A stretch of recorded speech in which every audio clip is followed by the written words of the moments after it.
Hola a todos. Mi nombre es Valeria y tengo 27 años. Hace exactamente un año, mi vida dio un vuelco que jamás habría imaginado. Descubrí que las personas que me dieron la vida, mis propios padres, habían tomado, sin mi conocimiento ni consentimiento, $69 de mi cuenta de ahorros. Cuando los confronté en particular a mi padre, su respuesta fue tan descarada como hiriente: la familia lo necesitaba más que tú. No sabría decir si esa frase venía acompañada de vergüenza o si realmente creía que tenía todo el derecho a hacerlo. En ese instante sentí que todo el piso se me venía abajo, todo aquello en lo que había creído ciegamente. La lealtad, el respeto, la inquebrantable unión familiar. Todo se desmoronó frente a mis ojos. ¿Y qué fue lo que hice? Lo que hice fue cancelar su hipoteca. Y no piensen ni por un segundo que fue un acto de generosidad. ¿Alguna vez han sentido esa puñalada, esa herida profunda, que solo las personas que más amas son capaces de infligirte? ¿Esa sensación de traición que te deja sin aliento y con el corazón en 1000 pedazos? Si es así, me gustaría mucho que compartieran sus experiencias en los comentarios. Me encantaría leerlos y saber que no soy la única que ha transitado por caminos tan dolorosos. Si estas historias reales, crudas, de justicia emocional y de cómo uno se reinventa tras la adversidad, son de tu agrado, te invito a suscribirte a mi canal y a darle un buen me gusta a este video. Lo que están a punto de escuchar es solo el comienzo de mi historia, de cómo me levanté y decidí tomar las riendas de mi propio destino. Abróchense los cinturones, porque esto recién comienza. Para entender lo que pasó, tienen que saber un poco sobre dónde vengo. Mi infancia transcurrió en Los Ángeles, en una familia tradicional mexicana. Eso, para mí, significaba una cosa: mis padres eran la autoridad absoluta y cualquier atisbo de individualidad era rápidamente sofocado en nombre de la familia primero. Pero la familia primero nunca fue realmente sobre el bienestar colectivo, era sobre su comodidad y sus deseos. Lo entendí desde muy pequeña. Recuerdo que si tenía una opinión que difería de la de ellos, me miraban con una mezcla de sorpresa y desaprobación. No había espacio para el debate, solo para la obediencia. Si me sentía triste o enojada por algo que ellos decían o hacían, no podía mostrarlo. Mis emociones no eran válidas, no eran importantes. Valeria, no hagas una tormenta en un vaso de agua. O, ¿por qué eres tan sensible? Eran frases comunes en mi casa. Aprendí a tragarme mis lágrimas, a esconder mi frustración, a sonreír incluso cuando por dentro sentía que algo se rompía. Me convertí en una experta en la contención emocional. Era mi mecanismo de supervivencia. Mi padre, Antonio, siempre fue la figura dominante. Su palabra era ley. No había espacio para la negociación. Su visión del mundo era la única válida, y cualquier intento de cuestionarla era visto como una falta de respeto imperdonable. Él creía vehemente en la disciplina rígida, en el mano dura, para que los hijos salieran derechos. Y si bien aprecio los valores de trabajo duro y perseverancia que me inculcó, el costo emocional de esa crianza fue inmenso. No había un solo día en que no sintiera la presión de cumplir sus expectativas, de ser la hija perfecta que él quería. Mi madre, Teresa, por otro lado, era más sutil. Ella no usaba la confrontación directa como mi padre, pero su manipulación era igual de efectiva. A menudo, si quería algo de mí, lo haría a través de la culpa o victimizándose. Hija, después de todo lo que tu padre y yo hemos sacrificado por ti, era una frase frecuente. Su silencio, su mirada de decepción, eran herramientas poderosas que me hacían sentir una carga, una ingrata. Y aunque ahora entiendo que ella también era, en cierto modo, una víctima de su propia educación y de la dinámica con mi padre, en ese momento su complicidad en esa manipulación me pesaba tanto como la autoridad de mi padre. Siempre me decía: no le des preocupaciones a tu papá, ya tienes suficiente con mantenernos. Me sentía responsable de sus emociones, de su bienestar. En retrospectiva, la casa en la que crecí era más una fortaleza donde mis emociones estaban enjauladas que un hogar donde podía ser yo misma. No había un espacio seguro para expresar mis miedos, mis sueños, mis deseos más profundos. Todo giraba en torno a lo que ellos consideraban correcto, apropiado y beneficioso para la familia, entendiéndose por esto principalmente para ellos. No puedo negar que me dieron techo, comida y una educación, pero a cambio sentía que había entregado partes de mi propia identidad, de mi voz. Fue una infancia marcada por el deseo constante de aprobación, por el miedo a la desaprobación y por la necesidad imperiosa de mantener una fachada de perfección. No se trataba de amor incondicional, sino de un amor condicionado a mi obediencia y a mi capacidad para no generarles problemas.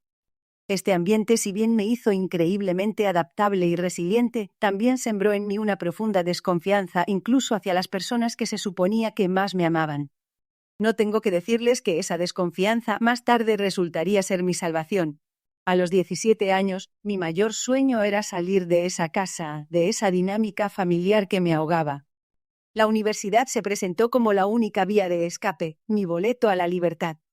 Me esforcé como nunca en la escuela, no por complacer a mis padres, sino por mí. Sabía que una beca era mi única opción, porque pedirles apoyo económico no solo era impensable, sino que me ataría aún más a ellos. Cuando llegó la carta de aceptación de Berkeley, con una beca completa, sentí que el mundo se abría ante mí. Era la validación de que mi esfuerzo valía la pena, un rayo de esperanza en un entorno que a menudo se sentía opresivo. La noticia, inesperadamente, no fue recibida con la misma euforia en casa.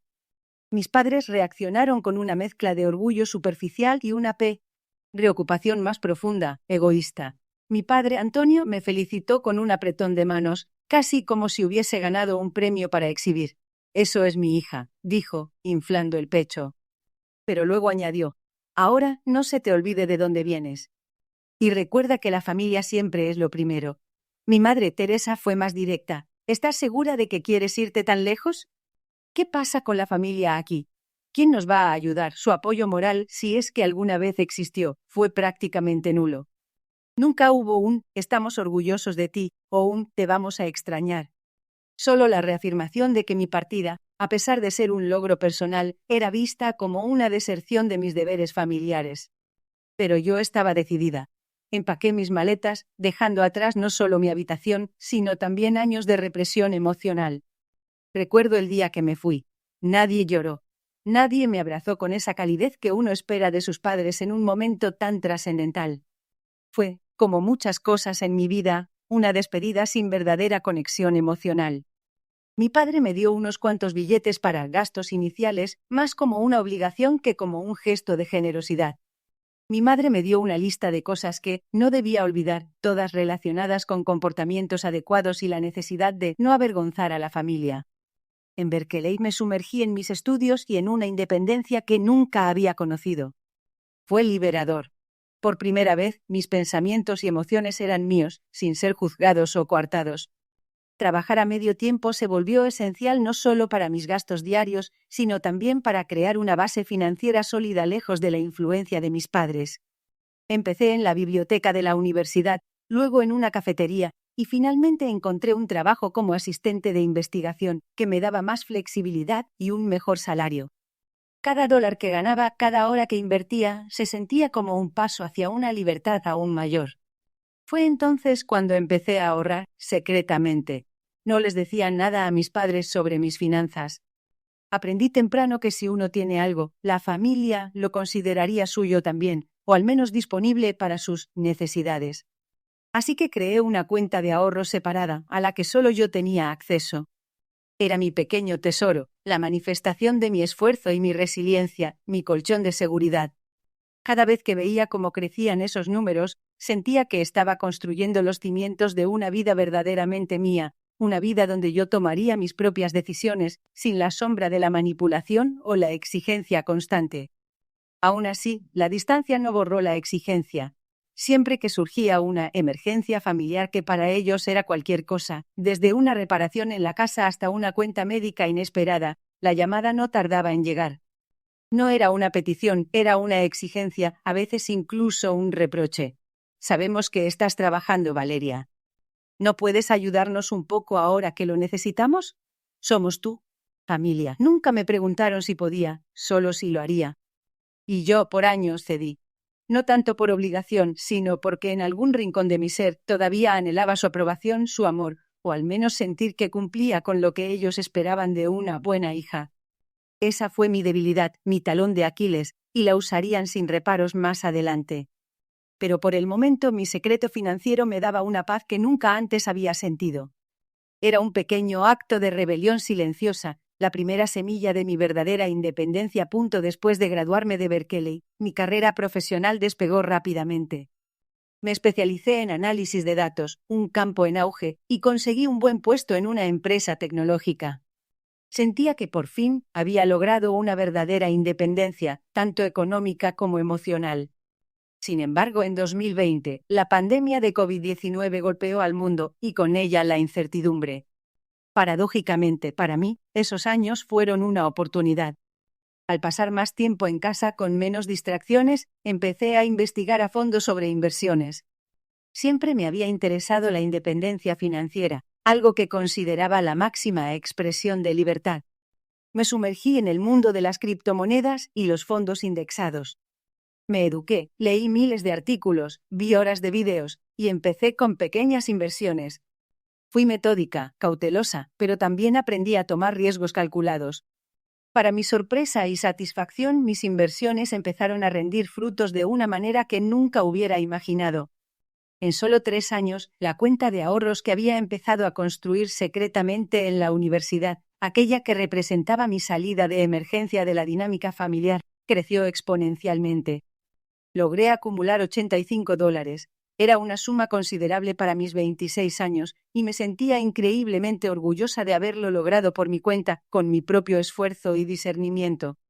En ese punto de mi vida, por una mezcla de ingenuidad y un deseo persistente, aunque quizás erróneo, de acercarme a mi familia, cometí lo que sería un grave error. Mis padres, como muchos otros, experimentaron dificultades financieras durante la pandemia. Mi padre, Antonio, perdió parte de sus contratos de trabajo, y mi madre, Teresa, estaba lidiando con problemas de salud que requerían atención médica constante. Las llamadas se hicieron más frecuentes y, al igual que en mi juventud, no eran para preguntar cómo estaba, sino para insinuar y a veces exigir ayuda económica. Ellos sabían que yo había ahorrado, aunque no la cantidad exacta. Intuían que me estaba yendo bien. Un día mi padre me llamó y me expuso la situación familiar de una forma que parecía un ultimátum. Valeria, tu madre no está bien de salud. Necesita un tratamiento costoso y con lo que entra en casa no nos alcanza. Sabemos que te va bien, hija. ¿No podrías ayudarnos a pagar las cuentas del médico? Somos tu familia. Era la misma canción de siempre, pero esta vez sentía una presión diferente. Era el contexto de la pandemia, quizás era el remanente de esa culpa que me habían inculcado desde niña. Había una hipoteca en la casa familiar que por alguna razón que nunca entendí del todo, aunque yo no vivía con ellos ni había contribuido directamente a la compra, figuraba bajo mi nombre como codeudora. Mis padres la habían puesto a mi nombre en su momento, supongo que para mejorar las condiciones del préstamo, aprovechándose de mi buen historial como estudiante y mi futura proyección laboral. Nunca lo cuestioné realmente, pensando que era una formalidad. Gran error. Movida por ese rezago de lealtad familiar y con la esperanza de que un gesto de generosidad pudiera mejorar nuestra relación, decidí ayudarles de una forma que sentía que les daría tranquilidad, pero mantendría mi distancia. Les ofrecí darles acceso a una cuenta conjunta, una cuenta que yo mantendría con una porción de mis ahorros, no la totalidad. Les expliqué claramente que era para emergencias y que debía ser utilizada con responsabilidad y transparencia. Era mi intento de establecer un límite, de decir, aquí está la ayuda, pero bajo ciertas condiciones. Mi padre, por supuesto, asintió, prometiendo usarlo solo para lo necesario. Gracias, hija, sabíamos que podíamos contar contigo. Siempre has sido la más responsable, me dijo, con un tono que ahora sé que era pura manipulación. Depositado en esa cuenta conjunta, puse $69. Era una cantidad considerable, pero no toda mi fortuna. Mantener un colchón para mí era vital. Creí que, al darles acceso controlado, les estaba dando una lección de confianza, de cómo manejar dinero, de cómo ser responsables. Creí que este gesto bondadoso podría cimentar una relación de respeto mutuo. ¡Qué ingenua fui! No me di cuenta de que, al abrir la puerta, aunque solo fuera una rendija, les estaba dando la llave a mis miedos más profundos. Les estaba dando acceso no solo a mi dinero, sino a mi vulnerabilidad. Ese gesto de confianza, esa tentativa de tender un puente se convertiría en el verdadero detonante de todo lo que vino después. Ese dinero que con tanto esfuerzo y disciplina había acumulado, se convertiría en el dinero de la discordia. Y sí, fue un grave, gravísimo error. El dinero había finalmente entrado en la casa y traería consigo una tormenta. La calma que había logrado construir alrededor de mis finanzas, esa sensación de control y seguridad, se hizo añicos en un instante. Era un martes por la mañana, como cualquier otro. Me preparaba un café mientras revisaba rápidamente mis cuentas bancarias en mi teléfono, un hábito que había adoptado para mantener un control férreo sobre mi dinero. La pantalla de mi celular me arrojó un número que me detuvo en seco. $16. $16.000. Mi mente procesó la cifra 1, 2, 3 veces, incapaz de creer lo que veían mis ojos. Recuerdo la sensación física. Mi corazón empezó a latir de una manera descontrolada, como si quisiera salirse de mi pecho. Un frío intenso me recorrió la espalda, a pesar de que la alarma había sonado y el departamento ya estaba calentándose. Mi café se enfrió en la taza mientras mi cerebro intentaba discernir qué había pasado. Abrí la aplicación, una y otra vez, buscando algún error, alguna transferencia pendiente, cualquier explicación lógica. Pero no la había. El historial de movimientos era claro. Múltiples retiros, algunos grandes, otros más pequeños, pero todos sumando hasta un total de $69. Desaparecidos. Evaporados de la cuenta conjunta que había establecido para emergencias. Mi primera reacción fue la incredulidad, seguida de una profunda náusea. Recordé la promesa de mi padre, las condiciones claras que había puesto sobre el uso de ese dinero. ¿Cómo era posible? ¿Habrían usado el dinero y simplemente olvidado decirme? No, $69.000 no se olvidan. Era una suma demasiado grande para ser una simple emergencia médica o un arreglo de goteras. Llamé a mis padres. Primero intenté con mi madre Teresa. El teléfono sonó y sonó, hasta que saltó el buzón de voz. No me extrañó. A menudo evitaba las confrontaciones directas. Luego marqué el número de mi padre, Antonio. La línea se abrió después de un tono. Su voz era la misma de siempre, autoritaria, pero con un matiz que ahora, en retrospectiva, identifico como una ligera defensiva. Hola, Valeria. ¿Qué pasa tan temprano? Mi voz temblaba un poco, pero intenté mantener la calma, la compostura. Papá, acabo de revisar la cuenta conjunta. ¿Puedes decirme qué pasó con los $69? Solo quedan $16. Hubo un silencio del otro lado de la línea. No fue un silencio de sorpresa ni de culpa, sino más bien de resignación, como si ya hubiera ensayado esta conversación. Finalmente habló, y sus palabras cayeron sobre mí como cubos de hielo. Ah, sí, el dinero. Bueno, surgió una serie de gastos que no teníamos previstos. Tu madre necesitaba esa cirugía, ¿sabes? Fue más costosa de lo que pensábamos. Y la casa, Valeria, las goteras eran peores de lo que creíamos. Tuvimos que arreglar el techo y cambiar parte de la tubería, ya sabes cómo son esas cosas. Mi mente giraba. Eso explicaba algunos miles, quizás 10, 15, 20, pero no $69. Había algo más. Mi voz se tensó. ¿Y el resto, papá? Eso no suma tanto. ¿En qué más se usó el dinero? Otro breve silencio. Luego llegó la frase que lo cambió todo, que desveló la verdadera naturaleza de su acción, la creencia profunda de que tenían un derecho inalienable sobre lo mío. La dijo con una frialdad y una lógica que me heló la sangre. Y además, dijo mi padre con un tono que denotaba que el asunto estaba zanjado, tú vas a ganar más en el futuro, hija. Siempre has sido buena con el dinero, muy inteligente. Seguro que lo recuperas rápido. En ese momento, las palabras de mi padre resonaron en mis oídos con una claridad brutal. No había vergüenza en su voz, ni rastro de arrepentimiento. Lo que había era una convicción absoluta de que habían hecho lo correcto, que era su derecho disponer de mi dinero como quisieran, porque, al fin y al cabo, la familia lo necesitaba más que tú. Y tú vas a ganar más en el futuro. Esa frase era su justificación definitiva, su forma de minimizar mi esfuerzo, mi ahorro, mi autonomía. Era como si mi futuro financiero fuera una piscina infinita de la que podían sacar agua a su antojo. Colgué el teléfono en shock. La traición no era solo el robo del dinero, sino la asunción descarada de que tenían carta blanca para disponer de mi futuro. El descubrimiento no fue solo en lo financiero.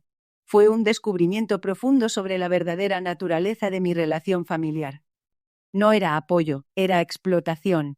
No era amor, era control. Y en ese instante supe que mi vida, mi relación con ellos, jamás volvería a ser la misma. El corazón me seguía latiendo con fuerza, pero ahora, además de la sorpresa, había una chispa de algo nuevo, una ira fría, decidida. Colgué el teléfono después de hablar con mi padre. No hubo despedida, no hubo un «hablamos luego». Simplemente colgué. En ese momento solo existía el eco de sus palabras, la frialdad de su justificación. Me quedé de pie en medio de mi sala, con el teléfono aún en la mano, como si fuera un objeto pesado y candente. Sentí una mezcla de emociones tan abrumadora que por un momento no pude procesar ninguna. Traición, ira, tristeza, desilusión, todas se arremolinaban dentro de mí, chocando unas con otras. La traición fue la primera en golpear con fuerza. No era solo que se hubieran llevado el dinero. Era la confianza rota, la certeza de que las personas que se suponía que te protegerían habían sido las que te habían herido más profundamente. Mis padres, las figuras que idealmente deberían ser el pilar de seguridad y apoyo, habían demostrado ser depredadores, y de la forma más insidiosa, bajo el manto del amor familiar y la necesidad. Luego vino la ira. Subía por mi pecho como una marea caliente. Ira por la desfachatez, por la falta de respeto, por la creencia arraigada de que mi esfuerzo, mi ahorro, lo que había construido con tanta disciplina, les pertenecía por derecho. Su argumento de «tú vas a ganar más en el futuro» era la máxima expresión de su egocentrismo. Minimizaron mi presente, mi sacrificio, bajo la suposición de que mi futuro era una fuente inagotable de recursos para ellos. Y la tristeza. La tristeza era una punzada profunda en el corazón. Lloré, pero no como en otros momentos de mi vida. Eran lágrimas de desilusión, de un duelo por la familia que creí tener, por la relación que idealizaba. La imagen de mis padres como figuras de autoridad amorosa se desdibujó por completo, revelando la cruda realidad de su manipulación. Me sentía vacía, como si una parte fundamental de mi identidad, esa que dependía de un cierto concepto de familia, acabara de morir. Intenté contactar a mi madre, Teresa, después de eso. Le envié mensajes, la llamé. Quería escuchar su versión, si acaso había alguna, o al menos una pizca de remordimiento, una explicación que no fuera la de mi padre. Pero ella, como era su costumbre, se envolvió en el silencio. Silencio que quema. Su no respuesta era en sí misma una respuesta, una confirmación tácita de su complicidad. Su silencio era un grito, una clara señal de que ella también era parte de esta traición, y que no tenía la valentía de afrontar las consecuencias. O quizás simplemente no le importó.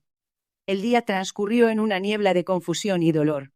Intenté trabajar, pero mis ojos se fijaban en la pantalla sin procesar nada. La rabia y la tristeza se alternaban, dejándome exhausta. Reviso de nuevo mis mensajes, mi teléfono. Nadie más en la familia parecía preocuparse. Mis tíos, mis primos, ni siquiera mis hermanos, que seguramente no estaban al tanto del robo, pero sí de la dinámica familiar. ¿Nadie diría nada? El silencio no solo venía de mis padres, sino de toda una red familiar que siempre había operado bajo las mismas reglas no escritas. Los padres son intocables, sus decisiones son incuestionables. Nadie cuestionaba sus actos, nadie parecía ver cómo una acción como esta afectaría mi vida, mis planes, mi estabilidad. Estaba sola en esto. Esa noche no pude dormir. Mi cabeza era un torbellino de pensamientos y recuerdos. Volvía a mi infancia, a todas esas veces que me sentí controlada, manipulada, ignorada. Las piezas empezaban a encajar. El patrón se hacía evidente. No era un incidente aislado. Era la culminación de años de un comportamiento arraigado. El dinero no era solo dinero. Era el símbolo de mi autodeterminación, de mi esfuerzo por forjar mi propio camino, y ellos lo habían arrebatado, creyendo que tenían un derecho divino sobre ello. Tirada en la cama, mirando el techo oscuro, las lágrimas regresaron, pero esta vez eran diferentes. No eran lágrimas de tristeza por lo que había perdido. Eran lágrimas de una ira helada, de una determinación creciente. Estaba claro. Ellos habían cruzado una línea inquebrantable. Y si ellos habían decidido operar fuera de las reglas del respeto y la lealtad, yo no tenía por qué apegarme a ellas. Una frase empezó a formarse en mi mente, una revelación que me daría la fuerza para lo que vendría después. Si la familia lo necesitaba más que yo, y esto es lo que la familia hace, entonces yo no quiero ser parte de esta familia. Y con esa fría resolución, una idea, una única y clara idea, comenzó a tomar forma en mi mente. una idea que iba a cambiarlo todo. Esa noche, mientras el insomnio me consumía, mi mente no dejaba de dar vueltas. Había una frase que mi padre usaba con frecuencia cuando querían justificar algo. Lo hicimos por la familia, Valeria. Siempre pensando en el bienestar de la familia. La ironía me quemaba. ¿Y qué de mi bienestar? ¿Qué de mi autonomía? La idea de ser una fuente inagotable de recursos, una caja fuerte con patas, era insoportable. Fue entonces cuando un recuerdo casi olvidado emergió de las profundidades de mi mente. La hipoteca. La propiedad de mis padres, cuando compraron hace años, por alguna razón que en ese momento me pareció una anécdota sin importancia, mi nombre figuraba como codeudora. Recuerdo haber firmado algunos papeles, más por inercia y confianza que por verdadera comprensión de las implicaciones. Siempre pensé que era una formalidad, algo insignificante. ¡Qué equivocada estaba! De repente una luz se encendió en mi cabeza. Una idea fría, calculada, pero extrañamente satisfactoria, comenzó a tomar forma. Si mi nombre estaba en esa hipoteca, eso significaba que tenía cierto poder, cierta injerencia legal. No era solo un papel simbólico. Mi corazón, que minutos antes latía con ira y tristeza, ahora lo hacía con una determinación gélida. Ya no se trataba de vengarme con la misma moneda, de robarles algo por el simple hecho de hacerlo. Se trataba de justicia, de poner un alto definitivo a décadas de control y manipulación. Era hora de que ellos sintieran lo que era perder algo fundamental. A la mañana siguiente no perdí el tiempo en lamentaciones ni en confrontaciones emocionales. Ya había agotado mi cuota de eso. Mi primer paso fue levantarme, ducharme y vestirme como si fuera un día normal de trabajo, aunque por dentro bullía una tempestad. Abro mi laptop, pero ya no para revisar si había más dinero desaparecido. Abrí mi correo electrónico y busqué el contacto de mi abogado, Carlos Méndez. Lo había conocido a través de un amigo común hacía unos años, cuando necesitaba asesoría para un contrato de trabajo. Carlos era conocido por su pragmatismo, su discreción y su habilidad para encontrar soluciones creativas a problemas complejos.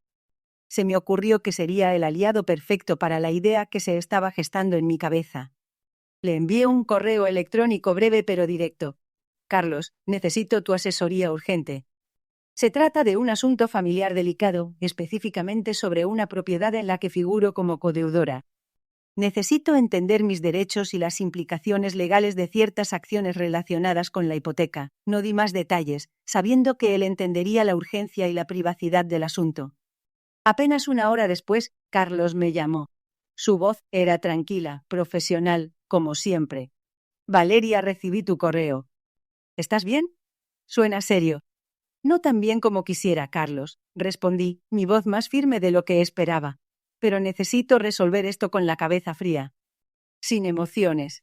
Necesito saber qué tan en serio es mi posición como codeudora en la hipoteca de la casa de mis padres. ¿Tengo la capacidad legal para cancelar ese préstamo? Es decir, para dejar de ser codeudora y forzar una situación límite con el banco. Hubo una pausa al otro lado de la línea. Él, un abogado astuto, seguramente ya se estaba haciendo una idea de hacia dónde apuntaba mi pregunta. Valeria, si eres codeudora, eso significa que compartes la responsabilidad legal de la deuda. Cualquier acción sobre esa hipoteca, incluido el impago o la renegociación, tendrá consecuencias para ti. Si lo que estás pensando es dejar de ser codeudora, eso podría tener implicaciones graves para la hipoteca misma. El banco podría exigir el pago total si la situación con el otro deudor cambia drásticamente. Entiendo las implicaciones para mí, Carlos, le dije con una calma que me sorprendió a mí misma, pero quiero saber si la situación con el otro deudor cambiara drásticamente, como si dejaran de pagar, o si yo decidiera retirar mi nombre, ¿tendría eso el efecto que estoy imaginando? Es decir, ¿podría el banco tomar la casa si no hay nadie que asuma esa responsabilidad? Carlos era inteligente. Captó la esencia de mi intención sin que yo tuviera que pronunciar la palabra desalojo. Me explicó los detalles técnicos, la letra pequeña, las cláusulas que nunca había leído con atención. Al final de la conversación, la respuesta a mi pregunta principal era un rotundo sí. Como codeudora, tenía una posición de poder que mis padres ni siquiera imaginaban. Si yo retiraba mi consentimiento o simplemente dejaba de ser parte de la ecuación de responsabilidad, el banco tendría que reevaluar el préstamo. Lo más probable es que al no haber otro deudor solvente o al no poder asumir ellos solos la totalidad de la deuda, el banco tendría el derecho legal de ejecutar la hipoteca y reclamar la propiedad. Colgué el teléfono habiendo tomado la decisión más fría de mi vida. No había vuelta atrás. La justicia, la mía propia, sería implacable. No sería una discusión, ni un grito, ni una súplica. Sería un movimiento silencioso, legal, devastador. Y no sentía remordimiento. Solo una profunda resolución. Si la familia lo necesitaba más que yo, entonces la familia tendría que confrontar las verdaderas consecuencias de sus acciones.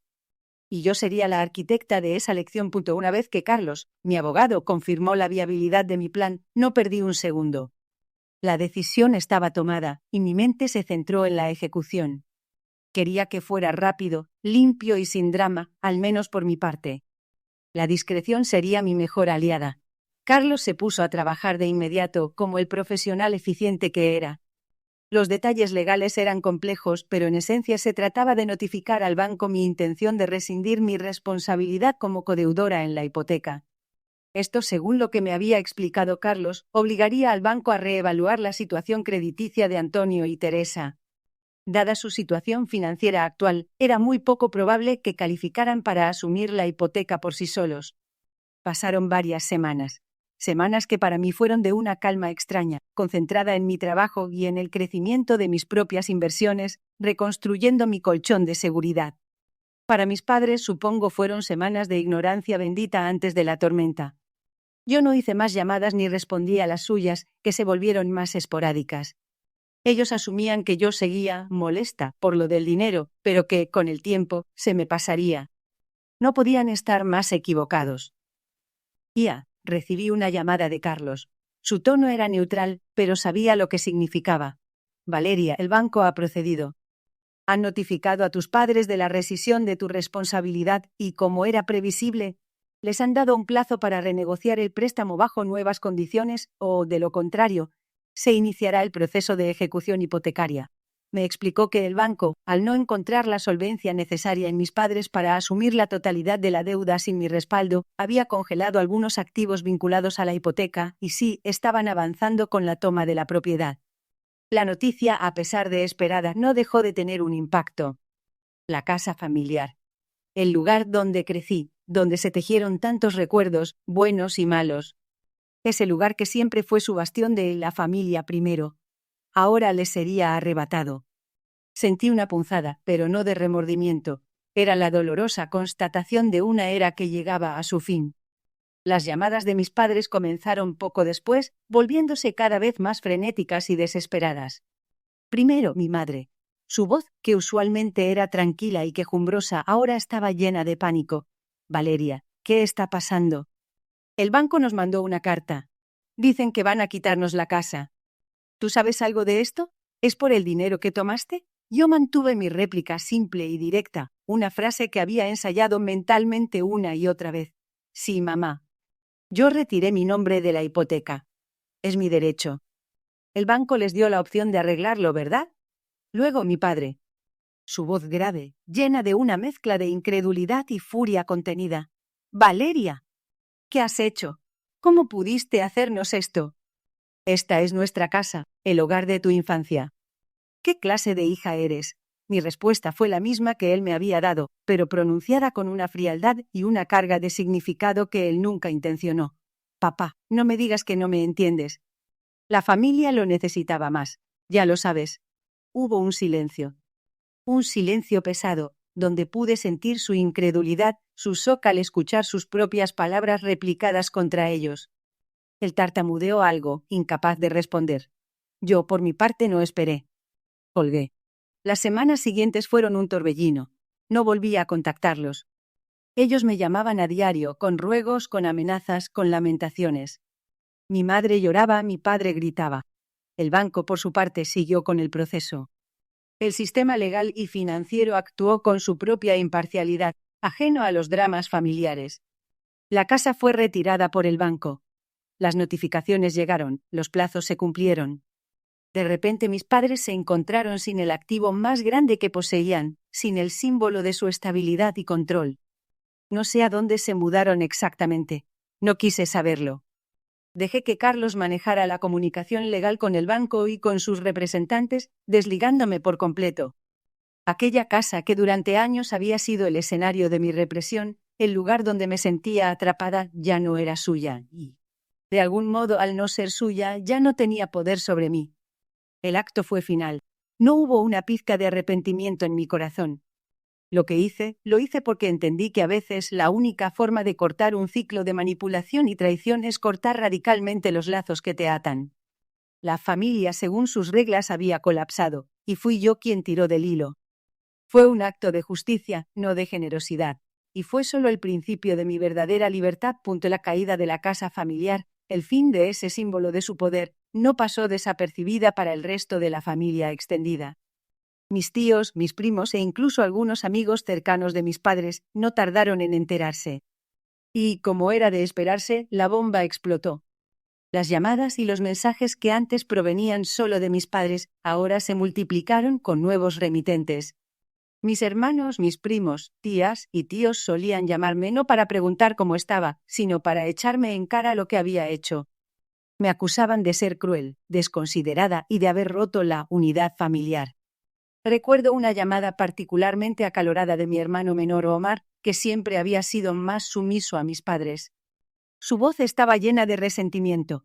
Valeria, ¿cómo pudiste hacer esto?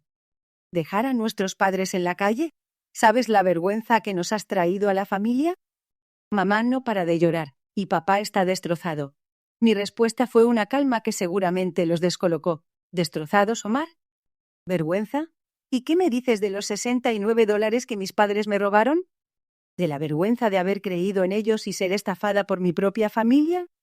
¿De los años de manipulación y control? ¿Eso no te parece un motivo para estar destrozada o sentir vergüenza? Él se quedó en silencio por un momento. Creo que nunca había escuchado la historia completa, solo la versión de mis padres. Pero incluso con esa información su lealtad seguía siendo ciega. Pero es que no es lo mismo, Valeria. Ellos te dieron la vida, te criaron. Y esto es demasiado. ¿Cómo vas a recuperar eso? Esta vez no me contuve. ¿Y tú, Omar, sabías lo del dinero? ¿Estuviste de acuerdo con que lo tomaran? Si sabías, ¿por qué no dijiste nada? ¿Por qué nadie en esta familia ha dicho nada en todos estos años sobre cómo nos trataban? Siempre callados, siempre sumisos, siempre por el bien de la familia. Pues ya se acabó. La conversación terminó abruptamente como todas. Él no tenía argumentos, solo la misma cantaleta grabada. Luego estuvo la llamada de mi madre. Antes, sus llamadas eran súplicas, ahora era un llanto constante e inconsolable. Hija, por favor, esto no puede estar pasando. No tenemos a dónde ir. Sabes que siempre quisimos lo mejor para ti. ¿Por qué nos haces esto? Mi voz se mantuvo firme, una roca frente a su marea emocional. ¿Querías lo mejor para mí, mamá? ¿O lo que tú y papá asterisco creían asterisco que era lo mejor para mí, siempre y cuando encajara en sus planes? Nunca me preguntaron qué era lo que yo quería. Y no, esto no. Para ustedes, esto es para mí. Para poner límite donde nunca hubo uno. El remate fue mi padre, Antonio. Su tono había cambiado drásticamente. La autoridad y arrogancia que lo habían caracterizado se habían desvanecido, siendo reemplazadas por una amargura profunda y una voz temblorosa. Valeria, dijo, con una voz que apenas reconocí, eres una desagradecida. Te dimos todo. Sacrificé todo por ti. Y así nos pagas. Eres igual que todos los demás. Escucharlo en ese estado no me produjo la satisfacción que quizás uno esperaría de una venganza. Fue más bien una tristeza fría, la constatación de que su orgullo los consumiría antes de que pudieran aceptar cualquier responsabilidad. Pero su acusación de desagradecida fue la gota que colmó el vaso. ¿Desagradecida, papá? Respondí, mi voz sin volumen, pero cortante. Toda mi vida he vivido con la sombra de la deuda familiar. Siempre exigiéndome, siempre controlando, diciéndome qué sentir y pensar. Mi dinero, mi vida, mis decisiones, siempre bajo su escrutinio. Cuando me fui de casa para estudiar, no me apoyaron. Cuando ahorré, me robaron. Cuando les di acceso a mi dinero para una emergencia, lo gastaron en lo que se les dio la gana y luego me dijeron que lo necesitaba más la familia y que yo ganaría más en el futuro. Eso fue la gota que colmó el vaso. No fue un acto aislado, papá. Han sido décadas de manipulación, de abuso emocional y financiero. Y esta es la consecuencia. Sentí como la tensión, la opresión de todos esos años, empezaba a disiparse. Explicarles todo, sin rodeos, sin concesiones, fue liberador. No había arrepentimiento en mis palabras, solo la verdad desnuda. Sabía que no lo entenderían, que nunca aceptarían su responsabilidad. Pero no lo hice para que ellos entendieran. Lo hice por mí. Para poner fin a un ciclo vicioso. La explosión familiar fue inevitable, sí, pero fue el estruendo necesario para derrumbar los cimientos de esa fachada familiar que me mantenía prisionera. Y yo, por primera vez en mi vida adulta, me sentí libre, a pesar del caos que había desatado punto después de la explosión familiar y de ver cómo la casa se iba, sentí un peso menos en mis hombros. No fue una victoria dulce, sino una liberación fría. Aunque el caos a mi alrededor era mayúsculo, mi mundo interior, por primera vez en mucho tiempo, encontró una especie de equilibrio. Había cortado el nudo gordiano que me unía a una dinámica familiar tóxica. Lo primero que hice fue un cambio de escenario radical. Me mudé a San Diego. Necesitaba un nuevo comienzo, un lugar donde cada rincón no me recordara el pasado. La distancia física fue importante, pero más lo fue la distancia emocional. Mi trabajo como analista de datos me permite trabajar de forma remota, lo cual me dio la flexibilidad necesaria para este cambio de vida. Afortunadamente, seguir generando ingresos fue relativamente sencillo, y a pesar de la pérdida de los $69, mis inversiones seguían siendo sólidas. Me enfoqué en volver a Cons. Era mi colchón financiero, no solo por seguridad, sino como un acto de afirmación personal. Cada dólar que recuperaba era un pequeño triunfo sobre la manipulación que había sufrido. Cortar lazos con mis padres no fue fácil, incluso después de todo lo que pasó. El condicionamiento de años no desaparece de la noche a la mañana. Sin embargo, cada vez que la duda o la culpa intentaban colarse, recordaba las palabras de mi padre. La familia lo necesitaba más que tú. Y tú vas a ganar más en el futuro. Esas frases se convirtieron en mi mantra, mi escudo. Recordar su descaro, su falta de remordimiento y el daño que estaban dispuestos a infligir por su propio beneficio me daba la fuerza necesaria para mantener la distancia. No hay llamadas, no hay mensajes. Para ellos dejé de existir, y para mí ellos se convirtieron en el más claro ejemplo de lo que no quería en mi vida. Curiosamente, el impacto de mi decisión se extendió por la familia extendida de formas inesperadas. Mientras que mis hermanos y algunos tíos y tías me condenaron, otros miembros de la familia, primos con los que no había tenido mucho contacto en años, comenzaron a acercarse.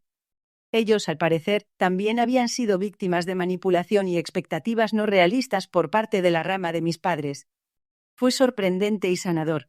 Nos reconciliamos, compartimos historias, y por primera vez, encontré una verdadera sensación de comunidad y apoyo dentro de lo que ahora considero mi familia elegida .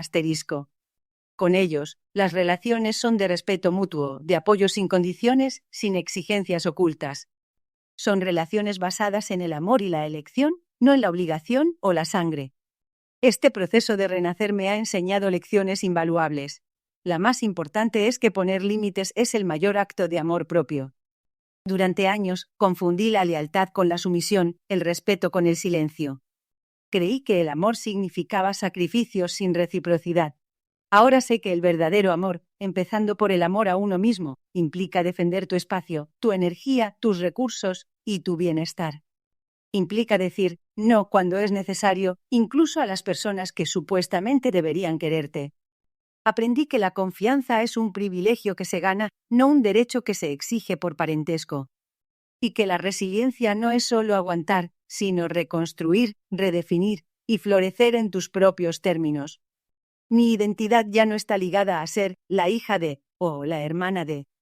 Soy Valeria, dueña de mi historia, arquitecta de mi destino y creadora de mi propia familia, una que me respeta y me valora por quien soy, no por lo que puedo dar. Sigo generando ingresos, mi situación financiera está más fuerte que nunca, y sobre todo mi paz mental no tiene precio. Mirando hacia atrás, veo a la Valeria de antes, esa niña que escondía sus emociones y que buscaba desesperadamente la aprobación.